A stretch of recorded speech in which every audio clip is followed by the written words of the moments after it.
Hi viewers, welcome to our channel. ప్రస్తుతం మనతో పాటు దాము బాలాజీ గారు సీనియర్ జర్నలిస్ట్ ఉన్నారు. వారితో ఒకసారి మాట్లాడదాం. సార్ నమస్కారం సార్. నమస్తే.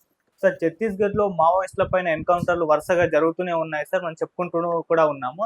అయితే ఈ నేపథ్యంలో ఇంకొక ఎన్‌కౌంటర్ జరిగింది. ఈ ఎన్‌కౌంటర్‌లో ఒక తెలంగాణ మావోయిస్ట్ నేత కూడా చనిపోయారు. మహిళా నేత అని కూడా అంటున్నారు. ఆమె పైన 45 లక్షల రివార్డ్ ఉందని కూడా చెప్తున్నారు. అంటే ఈ మధ్య కాలంలో ఈ స్థాయి మహిళా నేత ఎవరు కూడా దొరకలేదని కూడా అంటున్నారు. అసలు ఎవరు ఈ మావోయిస్ట్ మహిళా నేత? ఆమె బయోగ్రఫీ ఏంటి సార్? మీరేం చెప్తారు దీనికి సంబంధించి? యాహ్! మొన్న ఛత్తీస్‌గఢ్ దగ్గర ముఖ్యంగా దంతెవాడ జిల్లాలో గీడం అనే ప్రాంతం సరిహద్దులు, అట్లాగే బీజాపూర్ సరిహద్దు బైరంగూడ, ఈ 2 జిల్లాల సరిహద్దులో ఎన్‌కౌంటర్ జరిగింది. ముందుగా ఏమో 29 మంది చనిపోయారు. తర్వాత రోజు 31 తేదీన ఎన్‌కౌంటర్‌లో ఈమె చనిపోయింది. ఈమె పేరు రేణుక అని చెప్తున్నారు. ఈ రేణుక ఆహ్, వచ్చి అక్కడ దంతెవాడలో ఆ ఏరియాలో పనిచేసేది. ఈమె DKSZC అంటారు, Dandakaranya special zonal committee member. ఈమె CRB అంటారు, central regional bureau press team incharge. ఈమె అనేక పత్రికలు నడిపేది. ఆ పత్రికలు కూడా ప్రభాత, మహిళా మార్గం, అవామె జంగ్, పీపుల్స్ మార్చి, పోడియోరో పుల్లో, జంకారు, సంఘర్ష మహిళ, పితూరి, మిడంగూర్, భూమ్కల్ సందేశ్, ఇన్ని పత్రికలకి ఈమె ఇన్ఛార్జ్. మామూలుగా నేను పనిచేసినప్పుడు పీపుల్స్ వారు అప్పుడు ఉన్నప్పుడు PAC అని ఉండేది, propaganda and action agitation committee అని. వాళ్ళు పత్రికలు కానీ బుక్స్ కానీ బాధ్యత ఆ కమిటీ తీసుకుంటుంది అనమాట. అలాగే ఇప్పుడు CRB ఉంది, central regional bureau. Press team అని ఉంది, ప్రెస్ నోట్లు రిలీజ్ చేయడం కానీ, చిన్న చిన్న బుక్లెట్లు వేయడం కానీ, ఇవన్నీ కూడా ఈమె ఆధ్వర్యంలో ఒక టీము పనిచేస్తుంటుంది అనమాట. సో ఈమె చనిపోయింది. ఈమెకి వయసు 55 ఏళ్ళు. ఈమె మీద 45 లక్షల రివార్డు ఉంది. ఈమెను పట్టించినా చంపినా 45 లక్షలు ఉంది. ఛత్తీస్గఢ్ గవర్నమెంట్ 25 లక్షలు ప్రకటించింది. తెలంగాణ గవర్నమెంట్ కూడా 20 లక్షలు ప్రకటించింది. సో ఈ గత 30 ఏళ్ళుగా ఆమె మావోయిస్ట్ మూవ్మెంట్తో ఉంది. 21 సంవత్సరాలుగా అజ్ఞాతంలో ఉంది. అంతకుముందు ఒక 9 ఏళ్ళు ఆమె లీగల్గా పనిచేసింది. సో 30 ఏళ్ళుగా మావోయిస్ట్ ఉద్యమంలో నిలబడి ఒక సెంట్రల్ స్థాయికి ఎదిగి దండకారణ్యం బ్యాక్గ్రౌండ్లో పనిచేసిన ఒక సీనియర్ మహిళా మావోయిస్టు చనిపోవడం అనేది దేశవ్యాప్తంగా సంచలనంగా మారింది. అసలు ఎవరు ఈమె, ఈ బ్యాక్గ్రౌండ్ ఏంటి? పైగా ఈమెది ఎక్కడో కాదు, మన వరంగల్ జిల్లాలోనే. ఇక్కడ నుంచే ఆమె జర్నీ అక్కడి వరకు ఎలా వెళ్ళింది, ఇన్నేళ్ళు ఆమె ఎలా సర్వైవ్ కాగలిగింది, అక్కడ ఆమె బ్యాక్గ్రౌండ్ ఏంటి, ఈ విషయాలు మనం మాట్లాడుకుందాం. ఈమెది యాక్చువల్గా కడవెండి అనే ఒక ఊరు అనమాట. ఇది వరంగల్ జిల్లా కడవెండి. కడవెండి అనేది ఏంటంటే, ఎప్పుడు తెలంగాణ ఉద్యమం, రజాకార్ల ఉద్యమంలో కూడా ఈ విలేజ్లో చాలా స్ట్రాంగ్గా ఉద్యమాలు జరిగాయి. అంటే అది ఒక రకంగా విప్లవాల గడ్డ అని చెప్పొచ్చు ఈ కడవెండి అనేది. సో ఆ గ్రామంలో ఈమె సోమయ్య జయమ్మ అనే దంపతులకు పుట్టింది. సోమయ్య సార్ అంటారు, ఆయన టీచరు. ఆయన ఆ ఊర్లో కానీ చుట్టుపక్కల కానీ బాగా గౌరవనీయమైన వ్యక్తి. వీళ్ళ అన్న జీవికే ప్రసాద్, గుమ్మడి వెళ్ళి వెంకట ప్రసాద్, ఆయన సుఖదేవ్ పేరుతో, తర్వాత ఉసండి పేరుతో ఆయన కూడా మావోయిస్ట్గా పనిచేశాడు. ఆయన దండకారణ్య కమిటీ స్థాయిలోకి కూడా వెళ్ళగలిగాడు. ఆయన 2014లో ఆయన పెళ్లి చేసుకున్న ఒక ట్రైబల్ ఉమెన్. ఇద్దరు దాదాపు 3 నెలలు రకరకాలుగా ప్రయాణించి, మావోయిస్టులతో కూడా ఆయనకి థ్రెట్ ఉంది, పోలీసుల థ్రెట్ ఉంది, కొంతమంది ట్రైబల్ నాయకులు కూడా ఆయన చంపడానికి ట్రై చేస్తున్నారు. అలా 3 నెలలు రకరకాల రూపాల్లో పయనించి ఇక్కడికి వచ్చి, ఇక్కడ ఒక దగ్గర షెల్టర్ తీసుకొని, దాని తర్వాత వాళ్ళు భార్యాభర్త సరెండర్ అయ్యారు. దాని తర్వాత ఆయన ట్రాన్స్లేటర్గా అది పనిచేస్తున్నారు. దాని తర్వాత ఇప్పుడు BBC తెలుగు దీంట్లో ఆయన ఢిల్లీలో జర్నలిస్ట్గా పనిచేస్తున్నాడు. ఇంకొక తమ్ముడు, ఈ అమ్మాయి రేణుకకు తమ్ముడు ఉన్నాడు. ఆ తమ్ముడు రాజశేఖర్ ఆయన పేరు. ఆయన కూడా విరసం APCLC లాంటి సంస్థలు పనిచేశాడు గతంలో. ఇప్పుడు అడ్వకేట్గా ఉన్నాడు హైదరాబాద్లో. సో అడ్వకేట్గా ఉండి ఆయన ఒక NGOకి ఇన్ఛార్జ్గా కూడా ఉంటున్నాడు. వీళ్ళ ఫ్యామిలీ ఎప్పుడో ఈ అమ్మాయి హై స్కూల్ అవగానే వీళ్ళ ఫ్యామిలీ మోత్కూర్కి షిఫ్ట్ అయిపోయింది. దాని తర్వాత హైదరాబాద్కి షిఫ్ట్ అయిపోయింది. హైదరాబాద్లో ఇప్పుడు ఆల్వాల్ దగ్గర, వెంకటాపురం దగ్గర రామచంద్ర కాలనీలో వీళ్ళు ఫ్యామిలీ ఉంటున్నారు. సో ఈమె చిన్నప్పుడు ఈ కడవెండిలో 7వ క్లాస్ దాకా చదువుకునింది. దాని తర్వాత మోత్కూరులో చదివింది. ఇంటర్మీడియట్ అవగానే పెళ్లి చేసేసారు. బట్ ఆ పెళ్లి ఎక్కువ రోజులు ఉండలేదు, విడాకులు అయిపోయింది. దాని తర్వాత డిగ్రీ ఓపెన్ యూనివర్సిటీలో డిగ్రీ చేసింది. దాని తర్వాత తిరుపతి వెళ్ళి పద్మావతి లా కాలేజీలో ఈమె లా చేసింది. ఎల్ఎల్బి అండ్ ఎల్ఎల్ఎం రెండు చేసింది. అంటే బ్యాచిలర్ మాస్టర్స్ రెండు చేసింది.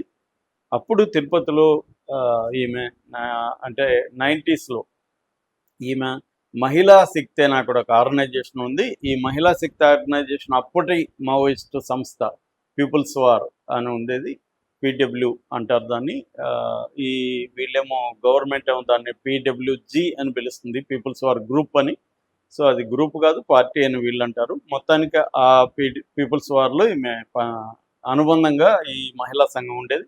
ఆ మహిళా సంఘంలో ఈమె యాక్టివ్గా పనిచేసింది. నేను పర్సనల్గా ఆమెను ఒక 3-4 సార్లు అప్పుడు కలిసి ఉంటాను.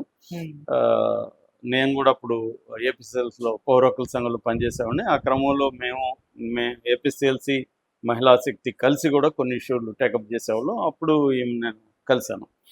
సో అలా పనిచేస్తున్న క్రమంలో ఈమె సీరియస్గా వెళ్ళిపోయింది.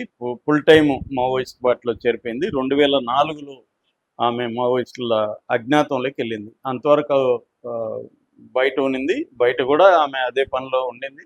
అక్కడ నుంచి ఫుల్ టైం వెళ్ళిపోయింది. వెళ్ళిపోయిన తర్వాత ఆమె ఫస్ట్ విశాఖపట్నం ఏరియాలో వేశారు. దాని తర్వాత బస్తర్ ఏరియాకి ఆమెను పంపించారు. అక్కడ ఆమె విప్లవంలో పాల్గొనింది. అక్కడ మొదట్లో ఆమె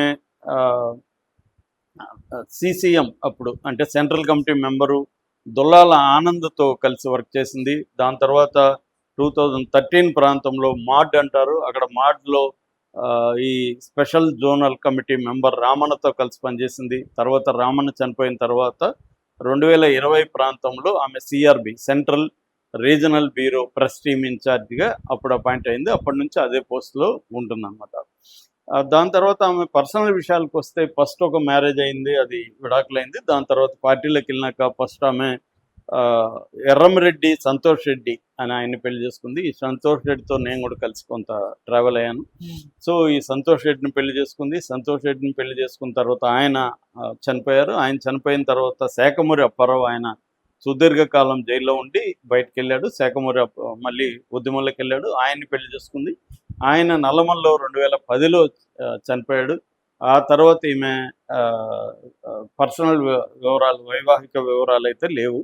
దాంతో ఈమె పనిచేస్తూ ఉద్యమాలు అయితే సిన్సియర్గా పనిచేస్తూ ఉంది.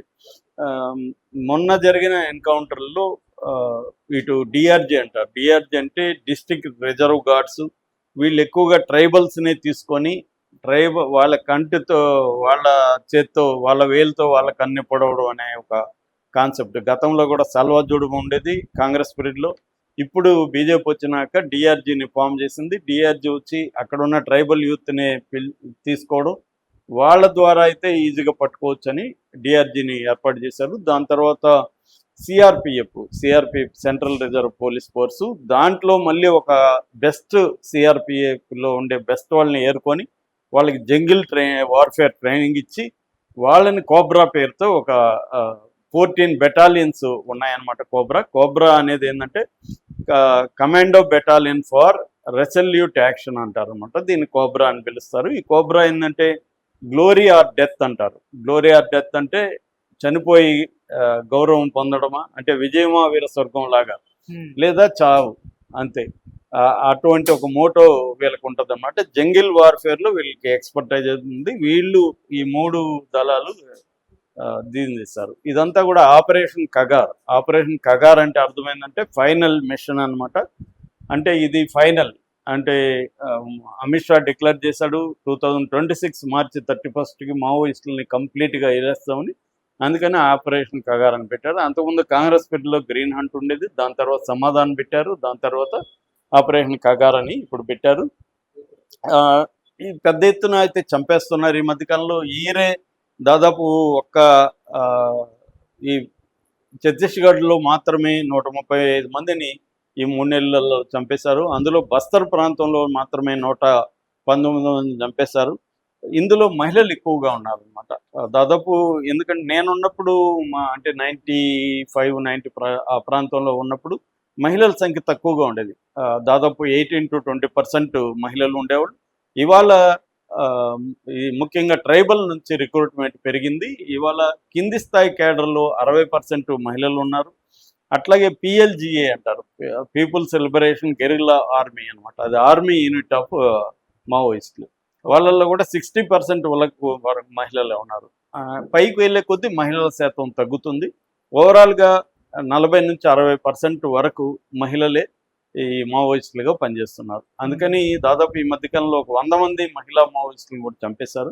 అయితే వీళ్ళని చంపడం పట్ల చాలా తీవ్ర వ్యతిరేకత వస్తుంది. ఎందుకంటే మామూలుగా ఎన్కౌంటర్ జరిగినప్పుడు అందరూ కూడా చనిపోరు, కొంతమంది గాయపడతారు, కొంతమంది ఆయుధాలు అమ్యునిషన్ అంతా వాళ్ళ చేతుల్లోకి అయిపోయినప్పుడు వాళ్ళు సరెండర్ అయిపోతున్నాం సార్ అని చెప్తారు. అలాంటి వాళ్ళని కూడా పట్టుకోవచ్చు, గాయపడిన వాళ్ళని వైద్యం చేయొచ్చు. అవేమీ కనిపించట్లేదు ఈ మధ్యకాలంలో. అంటే కంప్లీట్గా చంపేస్తున్నారు.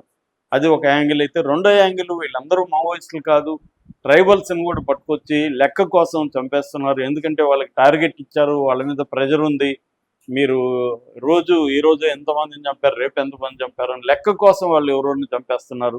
లెక్క కోసం మొన్న కూడా 50 మంది సరెండర్ అయినట్టుగా ప్రకటించారు. సో అక్కడ ఉన్న ప్రజల్ని, ట్రైబల్స్ని చేస్తున్నారు. ఇదంతా కూడా ఎందుకు చేస్తున్నారంటే అక్కడ కార్పొరేట్ సంస్థలకి, అక్కడ మినరల్స్, వెదురు అంటే పేపర్ ఇండస్ట్రీ, అలా బొగ్గు, ఇలాగా రకరకాల పరిశ్రమలకి అడవిని ఇచ్చేయడం కోసం వీళ్ళైతే అడ్డున్నారు అని చెప్పి వీళ్ళని చంపేయడం కోసం ఇది చేస్తున్నారు. ఇది అత్యంత ఘోరమైన విషయం. వాళ్ళతో చర్చలు చేయొచ్చు, లేదు ఎన్కౌంటర్లు జరిగినప్పుడు గాయపడిన వాళ్ళని వీళ్ళు వైద్యం చేయొచ్చు. ఇంటర్నేషనల్ కన్వెన్షన్స్ రూల్ కూడా వార్ఫేర్లో గాయపడితే యుద్ధ ఖైదీలుగా వాళ్ళని తీసుకొని వాళ్ళకి వైద్యం చేయాలనేది ఇంటర్నేషనల్ నీతి కూడా ఉంది. కానీ వీళ్ళు అవేవి పాటించకుండా అందరినీ చంపేయడం అనేది కనిపిస్తోంది ఈ మధ్యకాలంలో అనేది చాలా తీవ్రంగా బీజేపీ మీద విమర్శలు వస్తున్నాయి. మరోవైపు మావోయిస్టులు కూడా ఆలోచించుకోవాలి. ఎందుకంటే ఒకప్పుడు వాళ్ళకు అండగా ఉన్న అనేక సెక్షన్ల ప్రజలు లేరు, ఇవాళ దళితులు లేరు, బీసీలు లేరు, మైదాన ప్రాంతాల్లో ప్రజలు లేరు, వాళ్ళకి రైతులు లేరు, కార్మికులు లేరు, వాళ్ళ దగ్గర ప్రజా సంఘాలు లేవు.